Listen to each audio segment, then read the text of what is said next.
Sponsored by Bet365.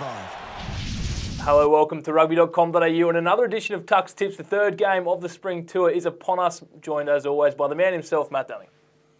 Marty, good to see you back, mate. Yes, mate, I've copped a bit of sun actually. I've been away looking after my tan, but we are back onto the serious stuff now, the rugby as well, playing against France in Paris, never easy. And this will be a cracking game, although Australia are resting a lot of players. As you say, they are resting a lot of players. If we look through the starting 15, it's almost unrecognisable from the first two games on the spring tour. We couldn't mention them all. You know, some really good opportunities for a lot of guys. Latu plays his first starting test. He'll be just over the moon getting a run. I really like him as a player. Strong, short, stout. He's a great hooker.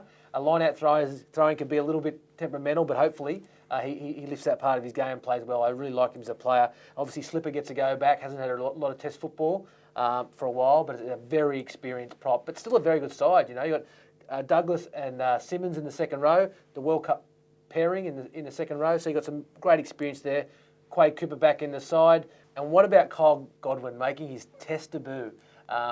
Lovely young bloke. I played with him at Western Force. He was touted as getting a run a few years ago, but finally getting his test debut. He'll be stoked. His family came over from Zimbabwe. I'm sure they'll be very ecstatic too, and obviously the people of Perth will be stoked too. And then obviously Sefu on the wing getting a run. Luke Morahan has just flown over there. He starts at fullback. We're going for hours about this side.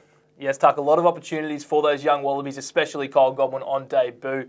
And if we look at the French side they'll have to play, though, they are missing a few key players. Yeah, the French are missing a few. They're missing their prop, Pirot, their two flankers, Jujon and Jodon, and Trink Duck, and they're 5'8". Apologies about pronunciation. My French is about as good as my English. But, you know, they're still going to be a very, very strong side, and I think they'll put up a good performance. And Australia resting so many players. They're virtually playing their second side here. Czech's made it very clear that obviously this French game is nowhere near as important to him as the Grand Slam. So he's obviously resting his guys because he wants this Grand Slam. And of course, Tuck, as we always do here at Rugby.com.au, the player in focus this week we've chosen as Tavita Kuridrani.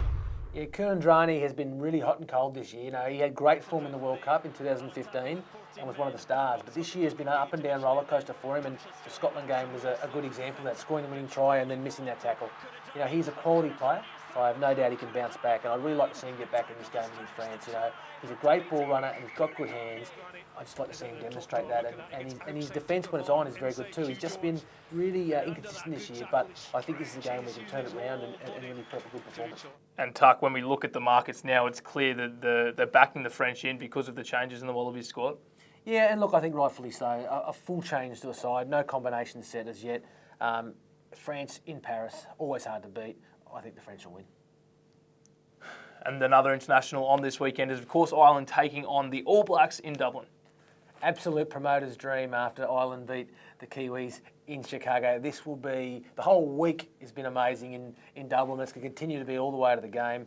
I think the All Blacks will win. They have a much better side than they had in Chicago, but I hope the Irish can win and really give it to them, because it was great for what they did for rugby. You know, beating the All Blacks.